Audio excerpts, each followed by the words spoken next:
Hello dear student, मैं हूं सुधा सिंह और मैं आपको आज प्रिंसिपल ऑफ कम्युनिकेशन इंजीनियरिंग के कुछ ऑब्जेक्टिव क्वेश्चंस को सॉल्व करके बताऊंगी। तो हम कुछ क्वेश्चन देखते हैं। हम यहाँ कुछ क्वेश्चंस देखेंगे। सबसे पहले हमारा जैसे कम्युनिकेशन सिस्टम का जो मेन ब्लॉक डायग्राम होता है उसमें आपको 3 चीज़ें चाहिए होती हैं, ट्रांसमीटर, रिसीवर और चैनल। इसके साथ साथ में हम मॉड्यूलेशन की बात करेंगे। तो यहाँ पर कुछ क्वेश्चन हैं, जैसे कि आप देख रहे हो आपकी स्क्रीन पे ये आ रहा होगा क्वेश्चन। कैरियर सिग्नल एक आवृत्ति की सिग्नल होती है। जैसे कि हम बेसिक पढ़ते हैं कम्युनिकेशन चैनल में तो मॉड्यूलेशन पढ़ते हैं। तो मॉड्यूलेशन क्या होता है? लो फ्रिक्वेंसी सिग्नल को हाई फ्रिक्वेंसी सिग्नल में कन्वर्ट करना। मतलब किसी लो फ्रिक्वेंसी सिग्नल को हमें दूर तक ट्रांसमिट करने के लिए एक कैरियर सिग्नल के साथ मॉड्यूलेट करना पड़ता है। तो कैरियर सिग्नल एक कैसी सिग्नल होती है? हाई फ्रिक्वेंसी की सिग्नल होती है। तो इसका जो आंसर होगा वो होगा उच्च। कैरियर सिग्नल एक हाई फ्रिक्वेंसी की सिग्नल है। अब हम अगला क्वेश्चन देखते हैं। दूसरा क्वेश्चन है मॉड्यूलेशन के बाद प्राप्त होता है। जैसे कि मैंने आपको बताया कि हमारी जो लो फ्रिक्वेंसी सिग्नल है इसे दूर तक भेजने के लिए हम मॉड्यूलेशन की प्रोसेस करते हैं। तो मॉड्यूलेशन के बाद जो हमें सिग्नल प्राप्त होता है उसे हम मॉड्यूलेटिंग सिग्नल कहते हैं। ठीक है, तो आपका ये चौथा ऑप्शन सही होगा।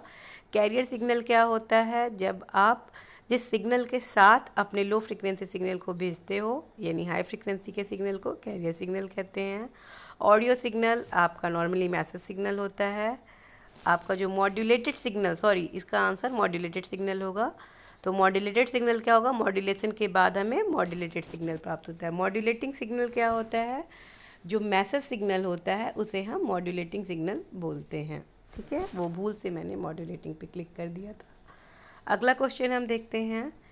कम्युनिकेशन सिस्टम में नॉइज़ का सिग्नल पर अधिकतम प्रभाव कहाँ पड़ता है? नॉइज़ क्या होता है? अनवांटेड सिग्नल को हम नॉइज़ कहते हैं। नॉइज़ क्या होता है? किसी भी कम्युनिकेशन सिग्नल में आप देखोगे एक्स्ट्रा सी नॉइज़ ऐड हो जाती है। तो ये जो नॉइज़ ऐड होती है ये कहाँ पर ऐड होती है? तो बेसिक कम्युनिकेशन सिस्टम में 3 चीज़ें होती हैं, ट्रांसमीटर, रिसीवर और कम्युनिकेशन चैनल, जिसकी हमें आवश्यकता है। ठीक है, बाकी इंफॉर्मेशन सोर्स और डेस्टिनेशन वो तो आपके लगे ही रहेंगे। ठीक है, तो इसमें सबसे अधिक जो नॉइज़ होता है वो चैनल में आता है, यानी जो मीडियम होता है ना, जिस मीडियम से हमारा इंफॉर्मेशन ट्रांसमीटर से रिसीवर में जा रहा है। ये वायर्ड भी हो सकता है और वायरलेस भी हो सकता है। ठीक है, तो इसका जो आंसर होगा वो होगा चैनल में।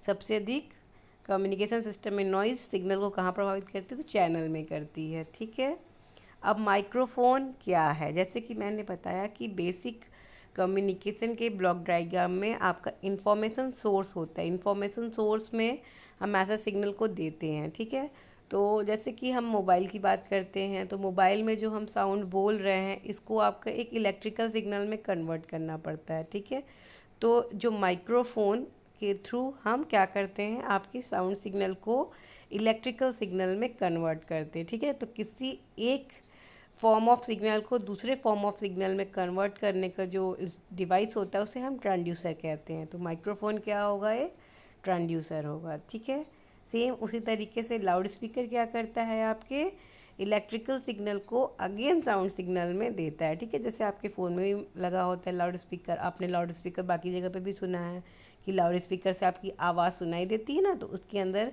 एक इनपुट क्या होता है? उसमें एक इलेक्ट्रिकल सिग्नल होती है और आउटपुट क्या होता है? साउंड होता है। तो ये भी एक फॉर्म ऑफ एनर्जी को दूसरे फॉर्म में कन्वर्ट कर रहा है, तो इसे हम ट्रांसड्यूसर पे क्लिक करेंगे। अगला क्वेश्चन है, विद्युत ऊर्जा को ध्वनि ऊर्जा में परिवर्तित करता है।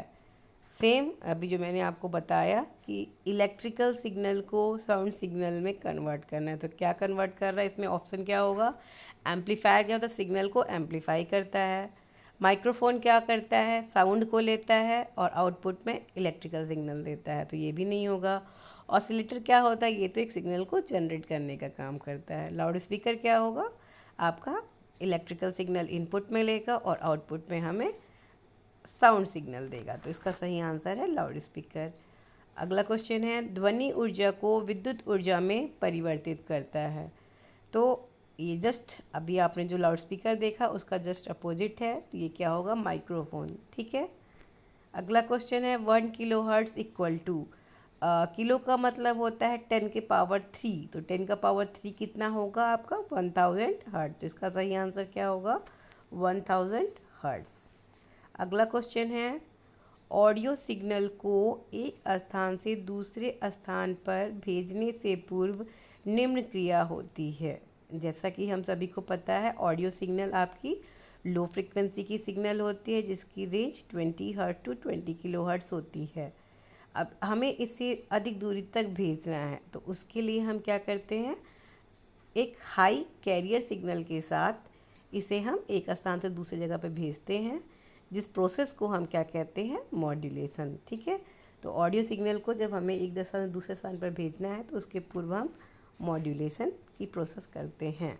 अब मॉड्यूलेशन का जो अपोजिट होता है वो डीमॉड्यूलेशन होता है।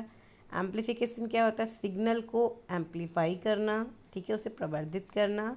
और रेक्टिफिकेशन क्या होता है, एसी सिग्नल को डीसी सिग्नल में परिवर्तित करना। तो आपको सब पता होना चाहिए। ठीक है। ठीक, अगला क्वेश्चन है ऑडियो फ्रिक्वेंसी रेंज क्या है। तो अभी जैसे मैंने इसके पहले वाले क्वेश्चन में बताया कि ऑडियो फ्रिक्वेंसी जो होती है वो लो फ्रिक्वेंसी की सिग्नल होती है, तो इसकी जो फ्रिक्वेंसी रेंज होती है वो 20 हर्ट्ज़ टू 20 किलो हर्ट्ज़ होगी। ओके, तो इस पर आप क्लिक करेंगे 20 हर्ट्ज़ टू 20 किलो हर्ट्ज़। ठीक है। तो आज के लिए इतने क्वेश्चन काफ़ी हैं। Okay, thank you.